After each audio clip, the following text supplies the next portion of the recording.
밖에 눈이 많이 오네요. 저희 거의 첫눈을 오늘 이렇게 보게 되는데, 그나마 위안이 되는 것 같습니다.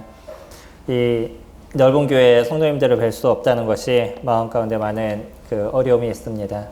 자, 그럼에도 불구하고 현 시대가 갖고 있는 문제들, 또 많은 사람들이 이제는 아무리 코로나의 문제라 할지라 그래도 또 즐기는 것, 노는 것, 여행을 다니는 것, 그런 것에 마음들을 많이 쓰고 있기 때문에 오히려 이런 시간 속에서 우리는 정해진 일들을 잘 지켜가고 이뤄가는 것들, 이것이 저희가 이뤄가고 있는 선한 일의 한 부분이다라고 생각이 됩니다. 자, 그런 가운데서 저희가 마음이 좀 아프지만 또 2.5단계에 맞춰서 비대면으로 예배를 드리게 됐습니다. 집에서 예배를 드리고 있는 우리 성도님들 마음 가운데 많은 어려움과 아픔이 있다 할지라도 저희들이 다시 만날 그때를 기억할 수 있으면 좋을 것 같습니다. 한 곳에서 그 리서치를 했었어요. 애리조나 대학에서 연구팀들이 그 수십 명의 사람들에게 그 녹음 장치를 이렇게 주고선 그 사람들이 어떻게 생활하는지에 대해서 알아보는 시간들을 가졌습니다. 그러면서 무엇을 알아봤냐면 어떻게 생활할 때 그에게 있어서 가장 행복할까라고 알아봤었어요. 그랬더니 사람들이 주로 행복하게 느끼는 시점이 어떠냐면 다른 사람과 시간을 함께 보낼 때입니다. 그래서 그 사람이 실질적으로 사교가 좋은 사람들이 그러지 못한 사람들에 비해서 훨씬 더 행복하다라고 느꼈고요. 또 그런 사람들일수록 그 더 많은 대화를 이룬다라고 얘기합니다. 또 그 중에서도 더 행복하다라고 느끼는 사람들, 그 사람들은 어떤 사람들이냐면 한 3분의 1 정도가 잡담이 많이 줄어들고요. 그리고 오히려 긴 대화가 더 많았다라고 이야기합니다. 그러니까 마음을 나누는 교제들을 많이 하면 할수록 사람들은 더 행복함을 느낀다는 것이죠. 그런 면에서 저희들이 조금 지금의 코로나의 문제가 어려운 것이 성도님들이 같이 만나고 교제하는 시간들이 저희들에게 부족하기 때문인 거예요. 그런 것이 우리에게 우울감도 주고 여러 마음의 어려움도 주는 부분들이 있을 것입니다. 하지만 저희가 그러기 때문에 이제는 뭐 힘들어 어려워 하는 그것이 아니라 이런 시점일 때 그럼 우리는 어떻게 좀 더 온전한 모습을 만들어 가야 할 수 있을지, 이 비대면의 시대에서 우리는 어쩌면 조금 더 나은 모습을 가져갈 수 있을지에 대해서 우리가 생각해 보기를 원합니다. 그래서 오늘의 시간부터 시작해서는 몇 시간을 통해서 저희가 비대면의 시대에 슬기로운 신앙생활이라는 주제를 가지고 같이 살펴볼 것입니다. 그 중에 첫 번째가 듣기예요. 저희는 지금 예배를 드리고 있습니다. 성도님들이 함께 드리고 있는 이 예배의 모습은 어쩌면 일방적인 듣기를 하고 있는 부분일 수도 있습니다. 그러나 우리가 조금 더 고민해 볼 수 있는 것은 이 듣기가 하나님과의 교제와 하나님과의 소통의 시간이라는 것을 잊지 않으셨으면 좋겠습니다. 그래서 오늘 이렇게 우리가 듣고 있는 이 시간을 통해서 하나님의 말씀이 우리 가운데 어떻게 임하는지에 대해서 우리가 생각하고 우리 마음에서부터 하나님께 드리는 시간들을 가지면 우리는 충분히 교제를 이뤄가는, 그것도 누구보다 더 귀하신 아버지 하나님과 교제를 이뤄가는 그러한 시간들이 되실 것입니다. 그런데 만약에 우리가 이런 시간들을 잘 만들어가지고 있지 못한다라고 얘기하면 이 코로나의 시대에 크리스찬들도 계속 어려움의 문제가 저희들에게 발생할 수밖에 없는 것이죠. 그렇기 때문에 성도님들이 신앙생활을 잘 이뤄가기 위해서 우리가 어떻게 듣기를 잘 할지에 대한 부분들을 생각해 볼 수 있으면 좋을 것입니다. 가뜩이나 우리가 지금의 시점에서 저희들을 조금 점검해 볼 필요가 있는데 그 하나가 무엇이냐면 나의 신앙이 어떤지에 대한 부분인 거예요. 어쩌면 우리는 지금 홀로 있는 시간들이 많습니다. 아니면 가족들과 함께하는 시간 많이 우리가 사람을 만나는 시간이 되어져 가는 경우가 많다 보니까 때로는 이러한 모습을 통해서 내 신앙의 모습을 잘 점검해 나가지 못하고 있다는 거예요. 그렇기 때문에 우리가 체킹해 볼 수 있는 부분들이 몇 가지가 있죠. 첫 번째, 그것이 무엇이냐면 지금처럼 복음이 잘 전파되지 못하고 있는 이 시점 속에서 나의 마음 가운데 그것에 대한 안타까움이 없어져 가고 있다는 거예요. 만약에 나의 마음에 복음을 전하지 못하는 것에 대한 안타까움보다는 그냥 사람을 만나지 못하는 것에 대한 안타까움만 더 크다 그러면 이미 나에게 있어서 신앙을 조금 더 점검해 봐야 될 그런 시점일 것입니다. 지금 많은 사람들이 때로는 죽음을 당하고 있어요. 코로나의 문제가 점점 커지면 커질수록 사람들의 죽음을 당하는 사람들이 점점 많아져 가고 있습니다. 이런 시점 가운데 그냥 내 건강에 대한 것만 우리가 생각을 한다 그러면 이미 우리는 주님의 자녀로서 복음을 위한 생각들을 많이 접어놓고 있는 거죠. 그런 면에서 우리가 조금 더 고민해야 될 부분들은 내가 이 죽어가는 영혼에 대해서 마음을 쓰고 있느냐. 그러지 않다 그러면 우리는 우리들의 신앙을 조금 더 생각해 봐야 되겠죠. 그리고 또 하나, 성도들과 이제 교제의 시간들이 점점 줄어들고 계시는데 이제 이런 부분들이 나에게 있어서 크게 문제가 되지 않는다라고 생각한다 그러면 이것 또한 우리에게 있어서 경각심을 가져야 될 그런 부분일 것입니다. 이런 부분을 통해서 나에게 무엇이 점점 멀어져 가고 있냐면 하나님의 말씀이 나에게 있어서 점점 멀어져 가고 있는 것이죠. 그렇기 때문에 우리는 이 시간을 통해서 듣기에 대한 부분을 같이 생각해 보기를 원합니다. 이 듣기는요, 많은 사람들이 왜 듣기라는 것을 우리가 지금 생각을 해야 되냐라고 생각할지도 모르겠습니다. 근데 이 듣기는 의외로 성경에서도 계속적으로 저희들에게 말씀하고 계셔요. 하나님 저희들에게 그런 얘기를 하시죠. 사무엘상 15장 22절에서 보시면 순종이 제사보다 낫고 듣는 것이 수양의 기름보다 낫다라고 이야기를 하십니다. 이게 이제 사울에게 얘기하셨던 거죠.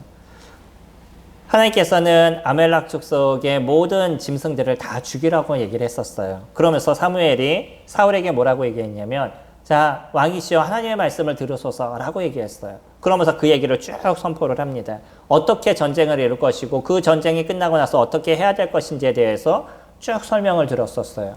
그런데 사울은요, 나중에 어떻게 했냐면 하나님께서는 모든 생물, 짐승을 다 죽이라고 얘기했는데 사울은요, 병든 것들, 문제가 있는 것들, 이런 모든 짐승들은 죽였지만 그러나 건강하고 좋은 짐승들은 살려놨어요. 그러면서 사울이 뭐라고 얘기를 하냐면 이 건강한 것들은 하나님께 예배를 드리기 위해서 내가 냅뒀습니다 라고 변명을 하죠. 그때 사무엘이 하나님의 말씀을 그대로 얘기한 것입니다. 왕이시여 하나님 순종하는 것이, 하나님의 말씀에 순종하는 것이 제사보다 낫고 하나님의 말씀을 듣는 것이 수양의 기름보다 더 낫습니다 라고 얘기를 해요. 하나님께서 하신 말씀에 대해서 바르게 듣기를 원했다는 거예요. 그러면 사울이 그것을 듣지 않았나요? 아니, 들었습니다. 근데 문제는 뭐냐면 왜 안 들었다라고 얘기하냐면 그 귀로는 들었지만 그것을 행동으로 옮기지 않았다는 거예요. 그러니까 듣는 것은 어디까지 이어져야지 듣는 거라고 얘기한다 그러면 듣는 것은 그것이 행동까지 이어지는 것을 듣는 것이다 라고 얘기합니다. 신명기 6장에서는 이스라엘 사람들에게 가장 중요한 것을 얘기하죠. 이스라엘 백성아 들어라 라고 얘기하는 그 쉐마라는 것을 이야기를 합니다. 그 쉐마에 대한 부분은 이스라엘 백성들이 오랫동안 하나님 말씀을 듣지 않고 살아갔던 모습 속에서 하나님께서 강력하게 얘기하고 계시는 거예요. 거기에 있는 중심이 그런 거죠. 하나님의 말씀을 앉을 때든지 일어났을 때든지 길을 갈 때든지 언제든지 묵상해야 될 것에 대해서 얘기를 하시죠. 이것이 이스라엘 백성들에게 있어서는 가장 소중한 것 중에 하나로 그들이 지금 붙잡고 인생을 살아가고 있습니다. 그 듣는 것들, 이 듣기가 무엇인지에 대해서 우리가 바르게 이해를 하게 됐었을 때 하나님의 말씀을 듣는 부분에 있어서 조금 더 온전한 것을 받아들이는 부분들이 될 것입니다. 사람들에게 우리가 얘기했었을 때 듣기를 말하면 한 세 가지에 대한 부분을 나눠서 이야기를 할 수 있을 거예요. 먼저는 뭐냐면 듣기에 대한 개념이 어떤 사람은 듣는다라고 얘기하지만 실질적으로 아무것도 듣지 않는 사람이 있습니다. 딴 사람은 얘기하는데 자기는 딴 생각을 하고 있는 거죠. 이것은 듣는 거라고 얘기할 수 없습니다. 귀로는 들려요. 귀로는 들리지만 머릿속에서는 딴 생각을 하거나 다른 것을 보고 있기 때문에 아니면 내가 그냥 어떤 얘기를 할지에 대해서 자기가 하고 싶은 얘기를 생각하고 있기 때문에 그 사람에 대한 얘기가 들리지 않습니다. 이런 사람들의 특징이 있죠. 함께 같이 얘기를 하고 있는데 한참 얘기하다가 갑자기 무슨 얘기했어? 그러고 나중에 얘기하는 이런 사람들이 있습니다. 이런 사람들은 말을 듣지를 않는다는 거예요. 두 번째는 어떤 사람이 있느냐면 듣는 것에 초점이 맞춰져 있지 않는 사람이 있는 거죠. 이런 사람들은 그 사람이 어떤 얘기를 하는지에 대해서 그것을 바르게 받아들이려는 것이 아니라 그냥 내가 알고 있는 생각과 내 지식과 그리고 내가 살아왔던 경험과 그것을 갖고선 재해석을 해나가요. 그 원래 얘기했던 사람의 내용하고는 전혀 다른 것을 내가 받아들이고 있는 거죠. 이런 문제도 정확하게 듣는다라고 얘기하지 않아요. 이것이 사울과 같은 얘기였던 거죠. 하나님께서 얘기하실 때 모든 짐승을 다 죽여라 라고 얘기했는데 사울은 그것을 들으면서 뭐라고 생각했냐면 그 중에서 좋은 것은 남겨둬야지. 이건 하나님께 드릴 거니까 라고 자기 나름대로 재해석을 한 거죠. 그러니까 그와 같은 결과가 나타났었고 그것이 그에게 있어서는 그렇게 큰 문제가 되지 않았다는 거예요. 그리고 세 번째는요. 상대방이 어떤 마음으로 이야기하는지에 대해서 바르게 듣는 것들. 그것을 온전한 듣기다라고 얘기합니다. 그거는 그 사람의 마음을 이해하려고 노력하는 거예요. 이야기하는 사람이 어떤 마음을 갖고 있는지, 그 사람은 어떤 심령으로 얘기하고 있는지에 대해서 그 사람을 이해하는 겁니다. 이것을 바른 듣기다라고 얘기하는 거예요. 오늘은 마태복음을 통해서 그럼 하나님께서 얘기하신 듣기에 대한 부분을 저희들이 조금 생각해 보기를 원합니다. 오늘 주제 말씀인 마태복음 7장 말씀 같이 보시면 7장 15절부터 27절까지인데 저희가 시간상 24절부터 24절부터 잠깐 보시겠습니다. 24절부터 잠깐 보시면 그러므로 누구든지 나의 이 말을 듣고 행하는 자는 그 집을 반석 위에 지은 지혜로운 사람 같으니 비가 내리고 창수가 나고 바람이 불어 그 집에 부딪히되 무너지지 아니하나니 이는 주초를 반석 위에 놓은 까닭이요 나의 이 말을 듣고 행하지 아니하는 자는 그 집을 모래 위에 지은 어리석은 사람 같으니 비가 내리고 창수가 나고 바람이 불어 그 집에 부딪힘에 무너져 그 무너짐이 심하니라 라고 얘기를 하죠. 여기서 처음을 그렇게 얘기하시는 걸 저희들이 생각해야 됩니다. 뭐라고 얘기하시냐면 24절에 그러므로 누구든지 나의 이 말을 듣고 예수 그리스도는 그렇게 표현하셨어요. 나의 이 말을 너희들이 들었다라고 얘기합니다. 그 이 말을 사람들은 같이 들었어요. 누가 들었냐면 이 산상수훈에서 같이 이야기를 듣고 있는 모든 사람들이 다 들었던 거죠. 그렇기 때문에 이 말이라고 얘기했었을 때 이 말은 마태복음 5장, 6장, 7장에서 얘기하는 산상수훈의 모든 것을 이야기를 합니다. 그리고 그 중에서도 조금 더 우리가 범위를 좁혀서 얘기한다 그러면 그것이 15절부터 지금 마지막까지에 대한 이야기인 거예요. 15절부터 얘기할 때 어떻게 얘기하시냐면 15절 처음에 거짓 선지자들을 삼가라.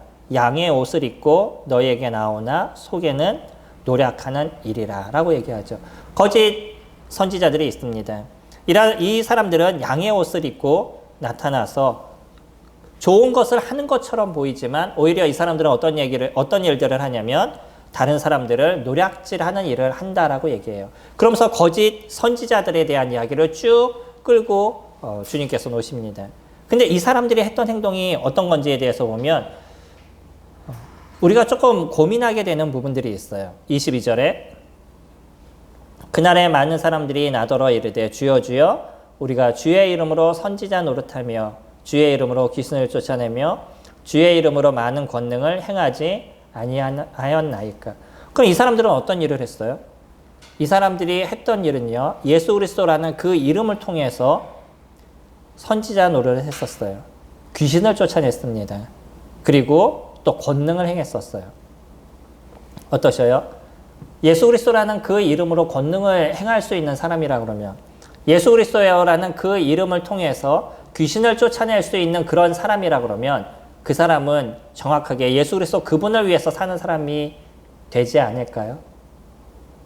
그러지 않겠어요? 근데 주님은요, 뭐라고 얘기하시냐면 21절에 나더러 주여 주여 하는 자마다 다 천국에 들어갈 것이 아니요 다만 하늘에 계신 내 아버지의 뜻대로 행하는 자라야 들어가리라. 23절에 그때 내가 그들에게 밝히 말하되 내가 너희를 도무지 알지 못하니 불법을 행하는 자들아 내게서 떠나가라 하니라. 전혀 다르게 얘기를 하시죠. 그 사람들이 행했던 것은 내가 예수님의 이름으로 이런 일을 했었습니다 라고 얘기하고 예수님의 이름으로 이런 권능을 행했습니다 라고 얘기하는데 예수님께서 나는 너를 알지 못한다 라고 얘기하신다는 거예요. 그리고 나서 했던 얘기가 뭐였냐면 24절 그러므로 누구든지 나의 이 말을 듣고 라고 얘기하시죠. 많은 사람들이 예수 그리스도라는 그 이름으로 어떤 일을 행합니다. 그리고 예수 그리스도라는 그 이름은 무엇인가를 이뤄가는 모습들을 보이는 사람들도 있어요. 근데 중심적인 게 무엇이냐면 그 사람 마음 가운데 어떤 것이 있느냐는 것이에요. 그것이 예수 그리스도의 이름을 사용한다 그래가지고 그 사람이 예수 그리스도 그분을 드러내는 인생을 살아가거나 그 안에 예수님 그분이 계시는 그런 삶을 살아가는 것이 다 아니라는 것이죠. 아무리 그런 일을 행한다 할지라도 주님께서는요, 그 마음의 중심을 보신다라고 얘기하고 그들이 참 예수 그리스도라는 그 이름 안에서 살아가고 있는 사람인지에 대한 것을 주님께서 보신다라고 얘기하죠. 그러면서 이 말을 듣는 사람들이냐라는 것이에요. 그러니까 우리가 듣는다라는 것은 무엇을 통해서 이루어지냐면 하나님의 말씀을 하나님의 말씀으로 우리가 인정하는 삶을 살아가느냐. 그러니까 예수 그리스도 그분이 하나님의 아들이심을 인정하는 삶을 우리가 살아가느냐. 우리가 들리는 이 말씀이 이것이 하나님의 말씀인 것을 내가 인정하는 삶을 살아가느냐는 것이 가장 중요하다는 거예요. 오늘 저희들은 예배를 드리고 있습니다. 지금 드리고 있는 이 예배는 우리가 성찬 예배를 드리는 것만을 예배라고 얘기하는 것이 아니라 이 시간 저희들이 드려지고 있는 모든 것이 예배인데 특히 이 시간은 하나님이 나에게 말씀하시는 것을 듣는 그러한 하나님 앞에 앉아있는 그 예배의 모습을 저희들이 가져가고 있는 거죠. 그런 이 예배의 모습에서 우리가 첫 번째, 이것이 예배가 되기 위해서 첫 번째 조건이 있는데 그 조건이 뭐냐면 내가 들려지는 말씀이 하나님의 말씀인 것을 인정하고 있느냐는 거예요. 여기 거짓 선지자들은요, 많은 일을 주님을 위해서 했었지만 막상 그 일의 중심적인 것이 하나님이 아니었습니다. 그들이 이뤄가는 그 일의 중심이 예수 그리스도 그분이 아니었어요. 누구였죠? 자기 자신이었죠. 그래서 주님은 그들에게서 이렇게 얘기를 하시죠. 아까 읽었던 15절에 거짓 선지자들을 삼가라. 양의 옷을 입고 너희에게 나아오나 속에는 노력하는 일이라 라고 얘기를 하죠.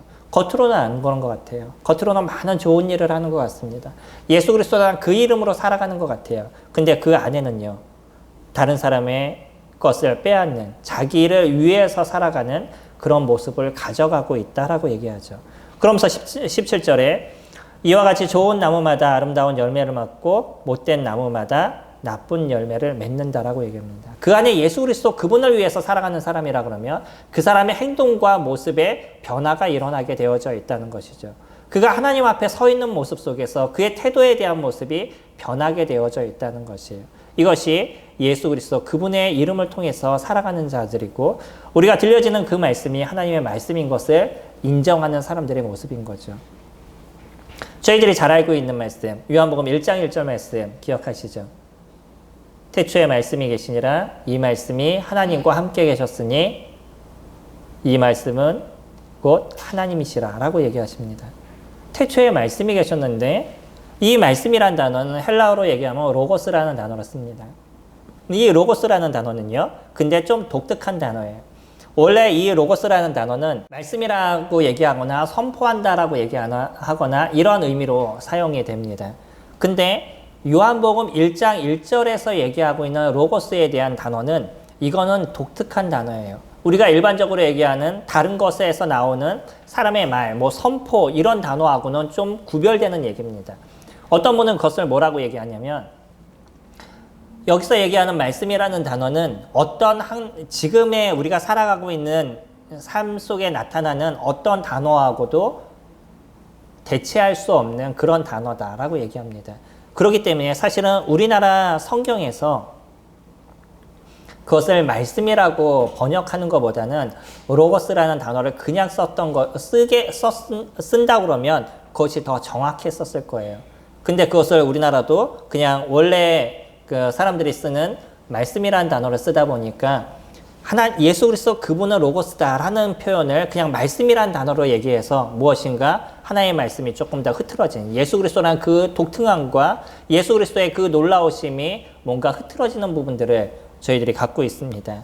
그럼에도요, 예수 그리스도를 지칭하는 한 부분이 무엇이었냐면 말씀이라는 거예요.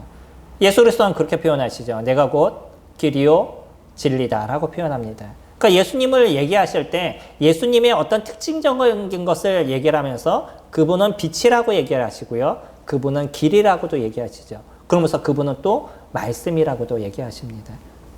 그 말씀은요, 하나님께서 선포하시는 선포의 말씀이기 때문에 다시 얘기하면 주님께서 얘기하신 것, 내가 곧 길이요 진리요 라고 얘기하죠. 그 말씀의 모든 것이 진리라고 얘기하시는 거죠. 그러니까 주님께서 마태복음을 통해서도 얘기하시는 나의 이 말을 듣고 라고 얘기했을 때 예수 그리스도 그분께서 하셨던 그 말씀은 곧 진리에 대한 얘기라는 거예요. 그럼 그것을 그들이 어떻게 받아들이고 어떻게 이해했느냐에 따라 가지고 이제는 그들의 삶의 모습들이 달라져 갈 수 있다는 거죠. 오늘 저희들은 예수 그리스도 그분 앞에 놓여 있는 삶을 살아가고 있습니다. 날 구원하시고 날 위해서 이 땅에 오신 그 완전하시고 온전하신 아버지 하나님의 독생자이신 그 예수 그리스도 그분 앞에 저희들이 함께 서 있는 시간들을 가져요. 그러면서 그분이 나에게 무엇을 얘기하시고 그분이 나에게 어떤 것을 말씀하시는지를 저희들이 기억하는 시간들을 가져가고 있습니다. 주님은 말씀에 대한 표현을 쓰실 때 그런 얘기도 하십니다. 사람이 떡으로만 살 것이 아니요 그의 입에서 나오는 모든 말씀으로 살 것이다 라고 얘기하시죠. 이것이 예수님께서 사단에게 시험을 당할 때 하신 얘기인 거예요. 많은 사람들은 인생이 살아가는 삶에 가장 중요한 것이 물질이라고 얘기하고요. 그리고 사람들은 살아가는 데 있어서 제일 소중한 것이 돈이다 라는 얘기를 합니다. 먹는 것이라고 얘기를 하는 것이죠. 근데 예수님은 뭐라고 얘기하냐면 내가 40일을 굶어서 먹는 것에 고통스럽고 이것을 먹지 않으면 죽을 수 있는 그런 상황이 된다 할지라도 더 중요한 것이 무엇이냐면 하나님의 말씀이다 라고 그분이 표현하세요. 우리가 살아가는 데 있어서 제일 중요한 것이 하나님의 말씀이다 라고 얘기하시는 거죠. 그 디모데후서 3장 16절도 모든 성경은 하나님의 감동으로 된 것으로 교훈과 책망과 바르게 함과 의로 교육하기에 유익하다라고 얘기하죠. 그 하나님의 말씀이 나의 삶을 변화시키고 바꿔간다는 것이에요. 그래서 우리가 그 하나님의 말씀이 그 소중함과 귀함들, 들으라고 얘기하는 하나님의 그 말씀의 그 듣는 바른 모습들을 우리가 가져가게 됐었을 때 그때 가서 우리는 하나님의 말씀이 우리의 삶이 변화할 수 있는 그런 기초의 모습을 만들어가게 되는 거예요. 오늘의 예배는 우리에게 있어서 그렇게 소중합니다. 특히 지금 비대면으로 우리가 드려지고 있는 이 예배 속에서는 우리는 조금 더 편하게 삶을 보낼 수 있을지도 모르겠어요. 어쩌면 저희가 조금 더 편하게 이 예배 시간에 행동할 수도 있습니다. 근데 그런 부분들을 조금 조심하셔야 된다는 것이에요. 우리가 그런 부분을 조금 더 정리하셔야 될 필요가 있다는 것입니다. 그래서 저희가 그 하나님의 말씀을 어떻게 받아들일 것인가에 대해서 고민하는 시간들을 가지셔야 되는 것이죠. 하나님의 말씀을 인정하지 않는 사람들의 특징이 있습니다. 그거는 첫째, 예배 자체에 대해서 소중하게 생각하지 않아요. 아까 얘기했던 것처럼 그래도 내가 성찬식은 소중하게 얘기하지만 그것을 예배라고 얘기하지만 하나님의 말씀을 듣는 말씀 예배에 대해서는 그렇게 소중하게 생각하지 않아요. 그것은 나는 예배라고 생각하지 않기 때문인 거죠. 그것이 하나님의 말씀이라고 내가 인정하지 않기 때문인 거예요. 그렇기 때문에 내가 원하는 시간들을 그때 보낼 수 있고 그때 내가 원하는 행동들을 할 수 있는 것이죠. 내가 만약에 그 말씀 예배를 소중하게 여기지 않는다라고 얘기하신다 그러면 거기에서 나는 하나님의 말씀을 인정하지 않는 부분들이 있다는 것에 대해서 고민하셔야 될 것입니다. 그리고 두 번째는요. 내가 그 예배 시간에 주의를 집중하지 못해요.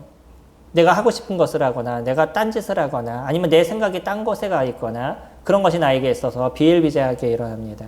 아니면 그 시간마다 내가 졸리거나 만약에 이런 부분들이 나에게 있다 그러면 그런 부분 또한 내가 하나님의 말씀에 대해서 잘 인정하지 못하는 그런 모습들을 가져가고 있는 거죠. 이런 부분에 있어서 나의 모습을 조금 점검해 보시고 나의 모습이 거기에서 조금 더 뭔가 흐트러져 있는 모습이 있다 그러면 그것을 바꾸는 모습들을 가져가셔야 될 겁니다. 이것이 듣는 거예요. 듣는 부분은요. 그것이 하나님의 말씀인 것에 대해서 인정하는 것부터 시작이 됩니다. 거기서 내 마음을 조절하고 내 생각을 조절해 나가는 것부터 시작이 되는 거예요. 그러면서 하나님의 말씀이 어떻게 나에게 바르게 들릴 것인가에 대해서 생각해 나가야 되는 거죠. 그러니까 아까 듣기에 대해서 얘기할 때 바르게 듣는 것이 뭐냐면 그 사람이 어떤 얘기를 하는지에 대해서 그 사람의 마음으로 들어야 된다라고 얘기했죠.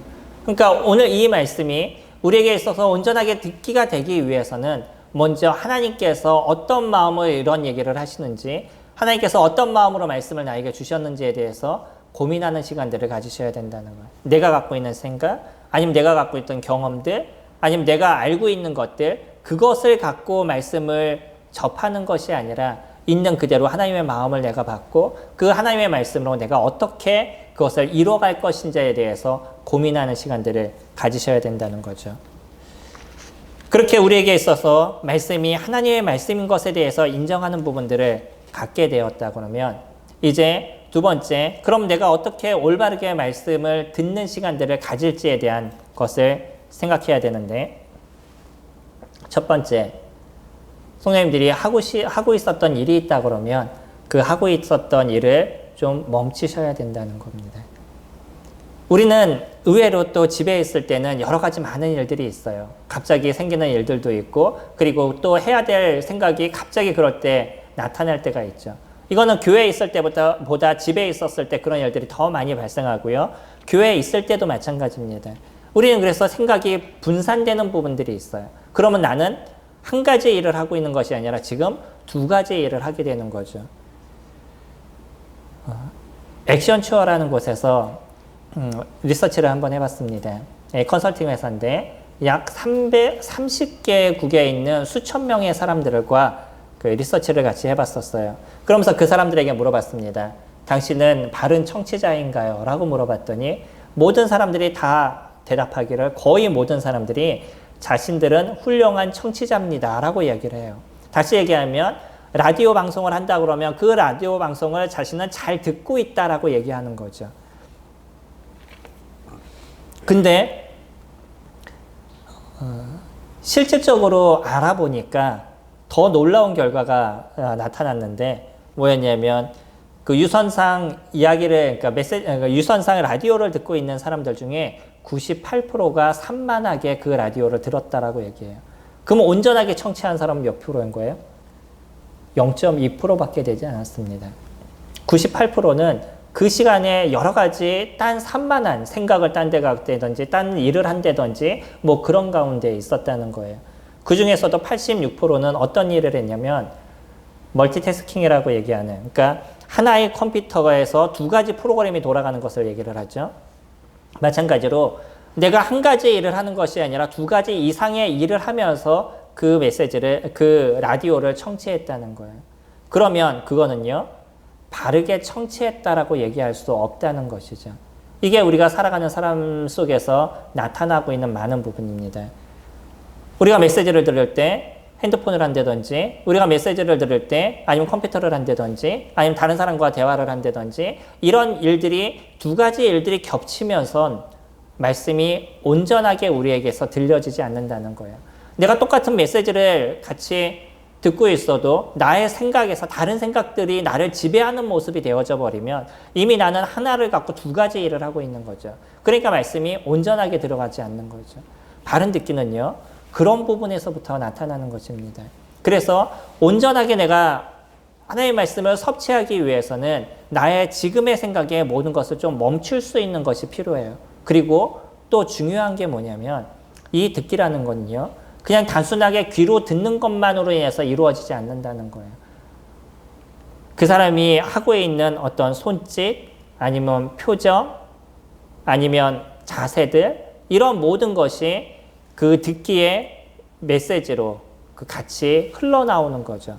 거기에다 그 사람이 얘기하고 있는 어조들, 말에 대한 어떤 순서들, 이런 모든 것이 듣는 데 있어서 다의 어떤 그 숨겨져 있는 모습들인 거예요.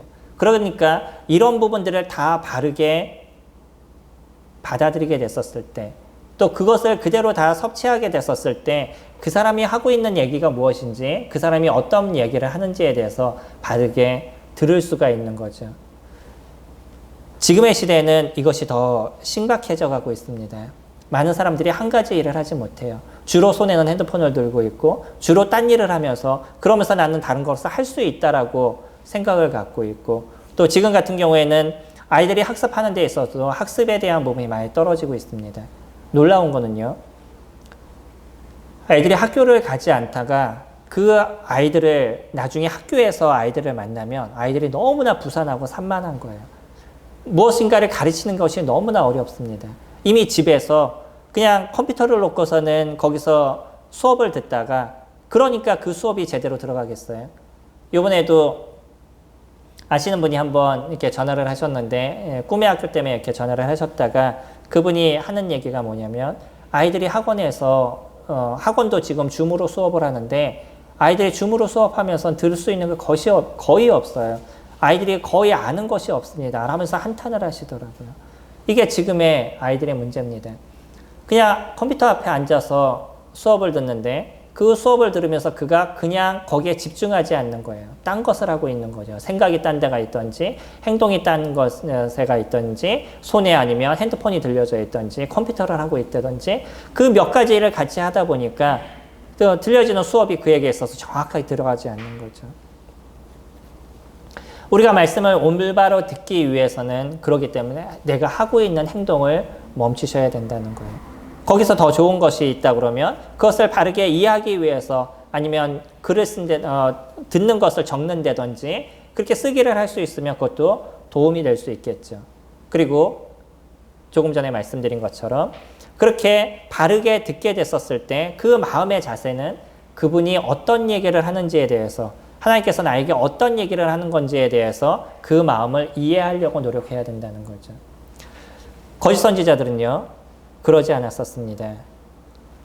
그들은 자기의 생각대로 받아들였어요. 예수 그리스도께서 어떤 말씀을 하시는지에 대해서, 그것에 대해서 관심이 없었습니다. 그리고 내가 그것을 어떻게 행할 것이냐. 귀신을 쫓아내? 그럼 내가 귀신을 어떻게 쫓아낼 것이냐. 권능을 행해? 그럼 나는 권능을 어떻게 행할 것이냐. 거기에 대해서 관심을 갖고 있었지, 예수님께서 무슨 얘기를 하는지에 대해서 그 마음으로 그 얘기를 받으려는 마음이 없었다는 거예요. 변화가 있겠어요? 그러지 않습니다. 변화하지 않는 사람들의 특징이 있어요. 바뀌지 않는 사람들의 특징은 아무리 동일한 하나님의 말씀을 들어도 거기에서 자신의 행동을 변화시키려고 노력하지 않는다는 거예요. 그것에 대해서 주님은 이렇게 표현하십니다. 26절에 나의 이 말을 듣고 행하지 아니하는 자는 그 집을 모래 위에 지은 어리석은 사람 같으니 비가 내리고 창수가 나고 바람이 불어 그 집에 부딪힘에 무너져 그 무너짐이 심하다라고 얘기하죠. 오죽하셨으면 주님께서 그들을 향해서 얘기하실 때 내가 너희들을 도무지 알지 못한다라고 얘기해요. 아무리 하나님께서 얘기하신다 할지라도, 아무리 하나님께서 예수 그리스도 그분이 나의 주님이시고 나의 하나님이시고 그분의 말씀이 살아계신 진리임을 얘기함에도 불구하고, 그분의 말씀이 나의 인생을 바꾸고 그의 말씀이 나의 삶을 변화시키고 사람과의 관계를 온전하게 만들고 세상을 넓히는 일들을 이뤄간다라고 얘기를 해도 내 생각은 그러지 않는다는 거예요. 나는 그렇지 않을 거라고 생각한다는 거죠. 그러니까 하나님의 말씀을 듣기보다 내가 더 원하고 내가 더 필요한 그것을 추구하는데 더 마음을 쏟는 부분들을 가져가게 되고 있습니다. 거기에선 우리에게서 변화의 모습이 나타나지 않는다는 거예요. 세 번째, 올바르게 우리가 말씀을 듣기 위해선 그러면 들었던 말씀에 대해서 조금 더 묵상해 볼 수 있는 그런 시간들이 저희들에게 필요할 겁니다. 사람들에게서 침묵은요, 우리들의 삶에 그 새로운 것을 만들어 갑니다. 어떤 한 단어를 듣고요, 잠시 침묵하게 되면 우리들 안에 새로운 세포의 신호가 나타나기 시작한다고 그래요. 그것이 조금 더 길어지게 되면 그때부터 흥분 중추와 감정 중추가 자극을 받는데요. 이것을 통해 가지고 우리의 창의성이 좋아지게 되고요. 우리 뇌가 활성화되는 문제가 나타난다라고 얘기합니다. 지금의 사람들의 문제가 무엇이겠어요? 머리를 쉬지를 않아요. 가만히 있는 시간들을 갖지 않고요. 조금만 쉬면 인터넷을 한다든지, 조금만 쉬면 핸드폰을 본다든지, 컴퓨터를 한다든지, 아니면 TV를 본다든지, 머리를 쉬지를 않아요. 가만히 앉아서 조용히 묵상하고 가만히 앉아서 조용히 생각해보는 그런 시간들을 갖지를 않습니다. 그러니까 창의력이 계속적으로 떨어져 있는 거예요. 그냥 무엇인가 듣는 것만, 그냥 내가 생각한 그 어느 거는 해나갈 수 있을지 모르지만 그 이상의 변화가 일어나지 않는다는 거죠. 예전에 우리 형제님들이 좋았던 건, 우리가 핸드폰이 없었던 시대, 있던 시대에서 저희들이 좋았던 거는 매일마다 말씀을 묵상했던 것에 대해서 성도들이 같이 만나서 교제하고 그 말씀을 통해서 내가 어떻게 살아갔는지에 대해서 풍성하게 나눴던 그런 시점들이 있어요. 지금 저희가 가장 안타까운 중에 하나가 그런 것입니다. 내가 말씀을 묵상하고 그것을 내 삶에 어떻게 적용했는지에 대해서 같이 나누는 시간들이 별로 없다는 거예요. 저희가 성경을 읽읍시다 라고 얘기해서 작년에 저희가 성경을 함께 읽는 시간들을 가졌습니다. 근데 문제는 뭐냐면 그냥 성경을 읽는 것으로 끝나버리는 거예요. 성경을 읽는 것은 저희들에게 중요한 것이고 이것이 우리에게 습관이 되는 것이 진짜 중요한 것이죠. 근데 읽는 것으로 모든 게 멈춰져 버려요. 그래서 오늘은 성경을 어디까지 읽었으니까 내가 어제 정해놓은 이것까지 했으니까 그러니까 그것이 다 끝난 것처럼 생각이 되는 거죠. 그거는 습관을 들이기 원하는 겁니다.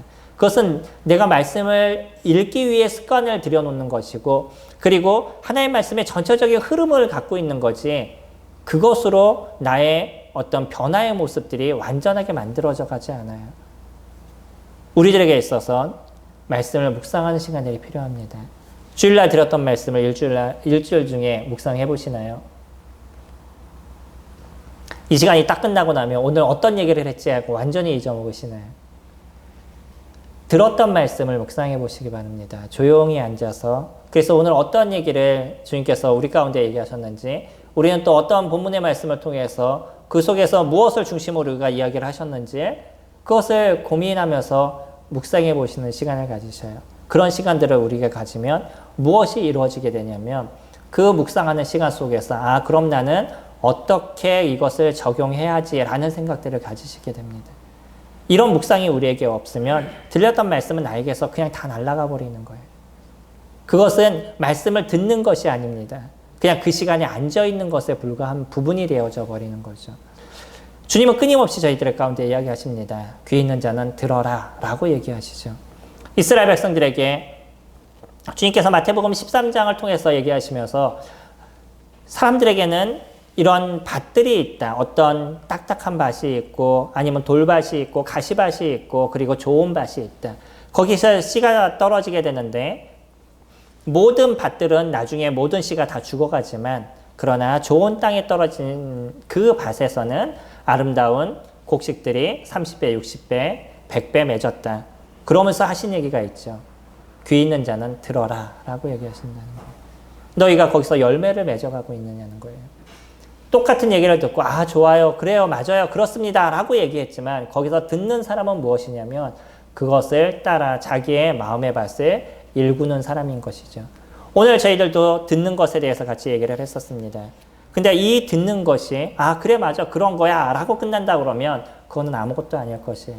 그것을 조용히 묵상하는 시간들을 통해서 그래서 내 안에서 어떻게 적용할지에 대해서 스스로 결정하시고 정리하시는 것들 거기까지 나아가게 되는 것이 우리가 온전한 듣기를 했다라고 얘기하는 거죠. 주님은 오늘 마태복음을 통해서 아주 강력한 이야기를 하십니다.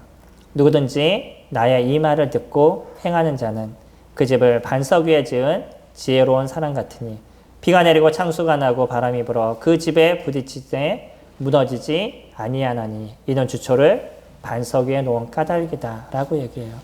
하나님의 말씀을 바르게 듣는 것 그리고 그것을 행하는 것 그것이 우리가 온전한 듣기를 했다라고 얘기를 하죠.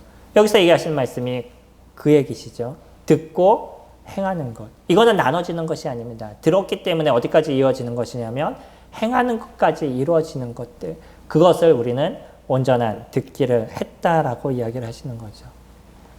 이제 일주일의 시간에 있어서 성도님들이 그것을 적용해 보시기 바랍니다.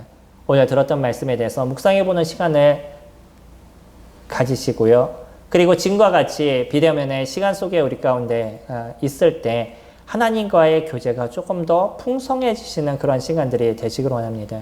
진짜 행복하기를 원하시나요? 그러기 원하신다 그러면 하나님과의 관계가 풍성해지셔야 됩니다. 사람과의 관계도 좋아요. 사람들의 관계도 중요한 것입니다.